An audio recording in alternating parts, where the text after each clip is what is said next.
Bienvenue, fidèles téléspectateurs, fidèles de la chaîne PPT, la vérité présente que nous vous soumettons pour vous aider à croître davantage spirituellement. Nous avions parlé de plusieurs numéros concernant nos croyances. Il en existait 28 croyances fondamentales de l'Église adventiste du 7e jour. Et aujourd'hui, je suis tellement heureux et satisfait parce que nous sommes en train de voir la toute dernière croyance fondamentale, la 28e croyance fondamentale. Nous avions parlé de beaucoup de choses à la fois. Nous avions parlé dernièrement des 1000 ans et l'élimination du péché. Les 1000 ans ne sont pas 1000 ans à philosopher, ce sont 1000 années littérales. Nous aurons l'avant-goût de l'éternité, une des récompenses que Dieu nous a réservées à ceux qui lui sont fidèles. Et la 28e croyance fondamentale, c'est la nouvelle terre. Sur la nouvelle terre où la justice habitera, Dieu offrira aux rachetés une résidence définitive et un cadre de vie idéal pour une existence éternelle, faite d'amour, de joie et de progrès en sa présence, car Dieu habitera avec son peuple et les souffrances et la mort auront disparu. Lisez avec moi dans le livre d'Apocalypse, le chapitre 11, nous allons lire le verset 15. Apocalypse, le chapitre 11, vous pouvez prendre vos Bibles, lisons à partir du verset 15, la parole de Dieu déclare « Le 7e ange sonna de la trompette et il eut dans le ciel de fortes voix qui disaient « Le royaume du monde est remis à notre Seigneur et à son Christ, et il régnera au siècle des siècles. » Et les 24 vieillards qui étaient assis devant Dieu sur le trône se prosternèrent sur leur face et ils adorèrent Dieu en disant « Nous te rendons grâce, Seigneur, Dieu Tout-Puissant, qui était, car tu as saisi ta grande puissance et pris possession de ton règne. » Donc, la nouvelle terre est une réalité et elle arrivera. Et cette nouvelle terre, c'est bel et bien la planète dans laquelle nous nous trouvons aujourd'hui, mais qui sera restaurée, qui sera retapée.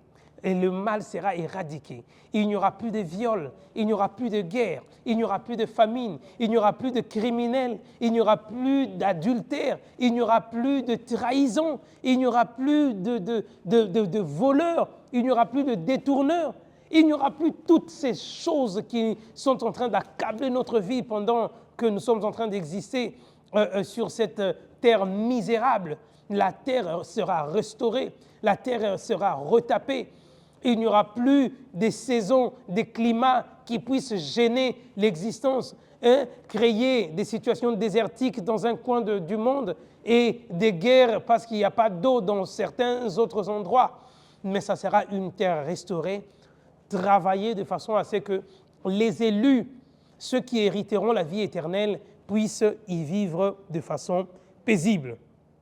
Et on nous dit, c'est que voilà, le grand conflit sera terminé et le péché ne sera plus. Tout ce qui existe dans le monde animé ou le monde inanimé proclamera que Dieu est amour et il régnera pour toujours. Oh, que c'est merveilleux!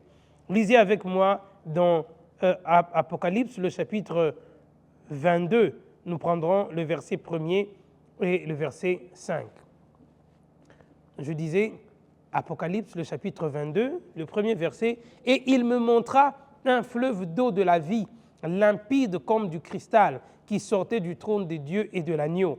Au milieu de la place de la ville et sur les deux bords du fleuve, il y avait un arbre de vie produisant 12 fois de fruits, rendant son fruit chaque mois et dont le feuille servait à la guérison des nations.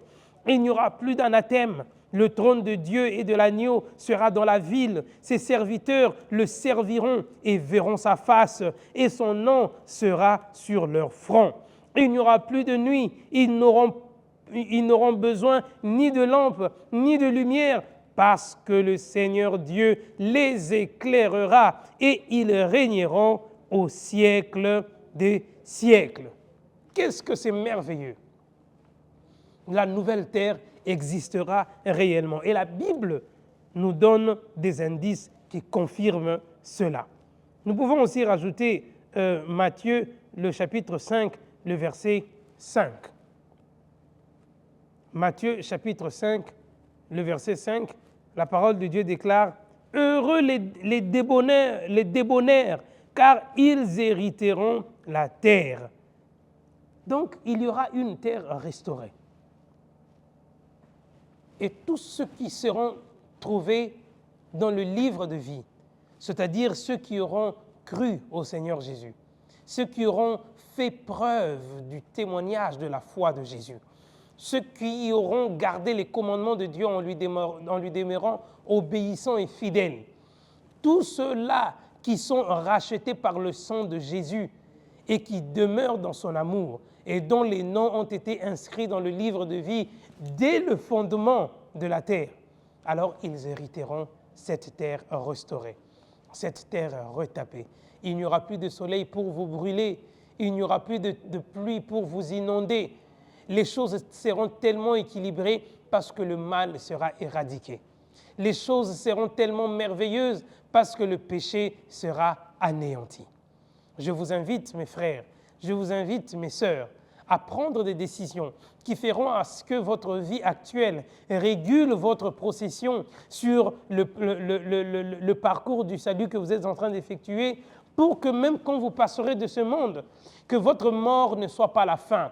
Lorsque le Christ reviendra, et si vos noms sont trouvés dans le livre de vie, quand il criera, il appellera votre nom, vous sortirez de la tombe. Peu importe le nombre d'années qui se seront écoulées, peu importe la poussière qui caractérisera vos os, qui seront déjà anéantis, il vous appellera et vous reviendrez à la vie. C'est ma prière pour vous. Vous qui nous avez suivis depuis le début de ce numéro, vous qui avez suivi les 28 croyances fondamentales, vous qui venez de suivre cette toute dernière croyance fondamentale, la nouvelle terre, je vous invite à prendre une décision.